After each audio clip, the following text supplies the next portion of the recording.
Welcome to the Pathfinder Legacy Podcast, where we help farmers, ranchers, and business owners create a seamless transition plan for the future. From retirement to ownership transfer, we protect what you've built and guide you every step of the way.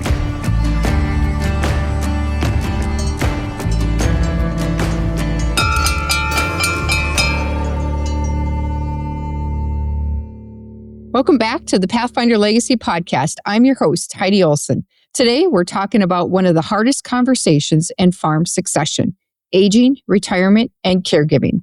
Not estate planning, not tax planning, the human part. This is a conversation families avoid until they absolutely can't stand it anymore. And by the time it happens, everyone's emotional, tired, and usually reacting instead of planning.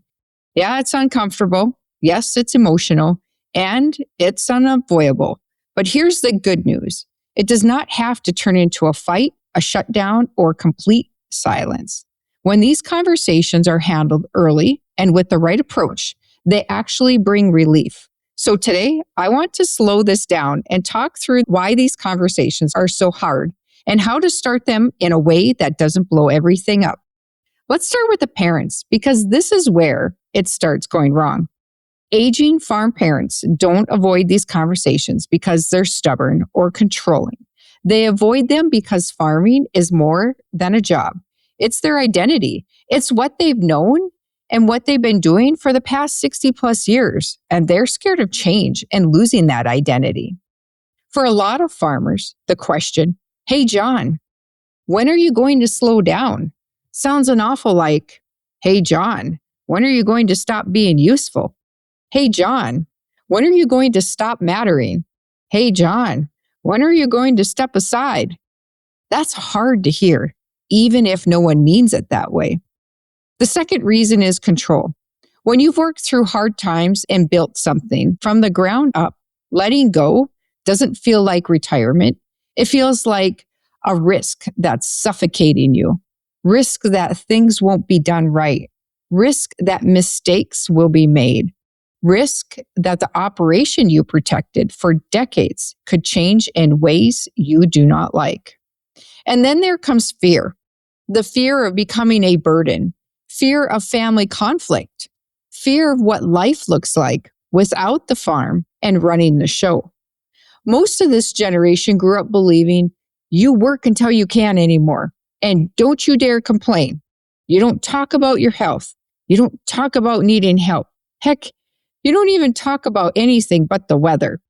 So when adult kids try to have that conversation, it often lands wrong, not because the message is bad, but because the timing and approach are all wrong. Now let's look at the other side and talk about the kids, because they avoid this conversation just as much. Adult children worry about being seen as greedy. They worry about hurting mom or dad. They worry about starting a fight they can't finish. Oh, and I've seen anger where it comes out in all forms: swearing, lashing out at mom and dad, or pointing fingers at siblings. They also worry that once the door is opened, everything will spill out. I hear things like, "I don't want them to think I'm pushing them out. I don't want it to look like I'm after the land. I don't even know how to bring it up without sounding disrespectful." So instead, everyone just tiptoes around the topic, and they are in a stalemate, causing undue stress on the operation. The parents think, well, they'll tell us when they're ready. The kids think, well, we'll talk about it someday when mom and dad are ready. And someday usually turns into kicking that can down the road until a health scare, accident, or a crisis hits. Then all things break loose and everyone is in a fight or flight mode. That's when decisions get forced instead of planned, and forced decisions almost always cause resentment. This is where I want to pause, because caregiving is already happening in most farm families. It just doesn't have a name yet. Remember when I sat down with Aunt Shirley and Cousin Rock, and later with Cousin Martin and Linda? One thing was clear: caregiving didn't start when someone moved into town or needed help. It showed up without notice. Someone was driving someone else to appointments. Someone was handling the paperwork just to help out. Someone stepping in when health declined. Someone filling gaps nobody talked about. Well, that's caregiving. And what struck me during those conversations wasn't emotion, it was practicality. No one framed it as a sacrifice. It was just, this needed to be done. So we rolled up our sleeves and we did it. That mindset runs deep in farm families, but gets lost in translation when you're trying to run a business at the same time. But here's the issue. When caregiving starts informally, it often turns into unequal responsibility without conversation. One child does more, one spouse carries more, one person makes adjustments to their life, and nobody comes out and names it, saying, this is actually what's happening. Eventually, that unspoken imbalance shows up in succession conversations, estate plans, and family dynamics. Caregiving isn't new. What's new is pretending it doesn't affect our succession plan. So how do you start the conversation without starting a fight? You don't start with conclusions. You don't start with solutions.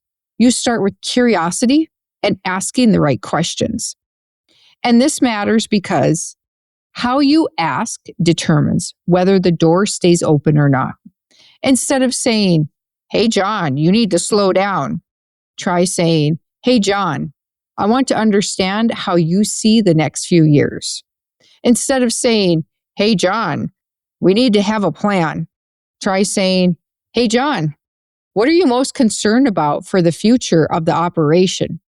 Instead of saying, hey, John, you can't keep doing all of this alone or by yourself, try saying, hey, John, what would really make things easier for you right now?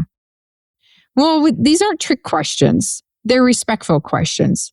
And here's the key. Listening longer than you talk, which we're all guilty of. We're all guilty of listening to respond instead of listening to learn.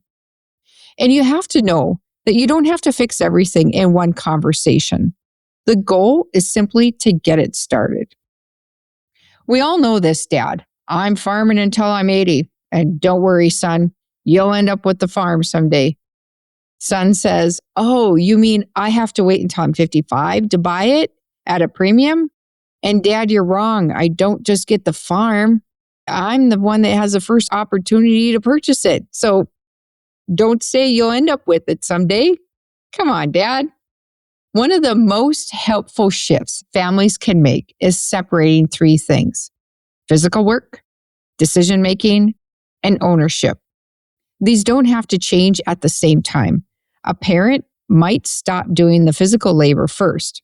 Decision-making can be shared next, and ownership can transition later. When families understand this, it removes pressures and stress. Retirement doesn't have to be a cliff you jump off one day. It can be that gradual step that you take. And frankly, that makes succession stronger and not weaker. I'll say this plainly. Avoiding these conversations doesn't protect the farming operation, mom and dad, or the successors. It usually leads to burned out caregivers, unprepared successors with no training on the entire operation, hurt feelings, and plans made under pressure. Families don't fail because they talk about aging. They struggle because they don't. And as Benjamin Franklin said it best, by failing to prepare, you are preparing to fail. These conversations aren't easy, but they are absolutely necessary. And when families approach them early, honestly, and without urgency, everything just feels better and changes. There's a clearer picture, less resentment, and better outcomes for everyone involved. If your family is navigating aging, retirement, or caregiving questions, or if you know you should start the conversation but don't know how, that's exactly the work I do. You can visit pathfinderlegacy.com and book a discovery call. Until next week, I'll see you between the ditches. Thanks for listening to the Pathfinder Legacy Podcast, where your future is our focus. Be sure to subscribe, Follow us on social media and visit us at pathfinderlegacy.com to start building your transition plan today.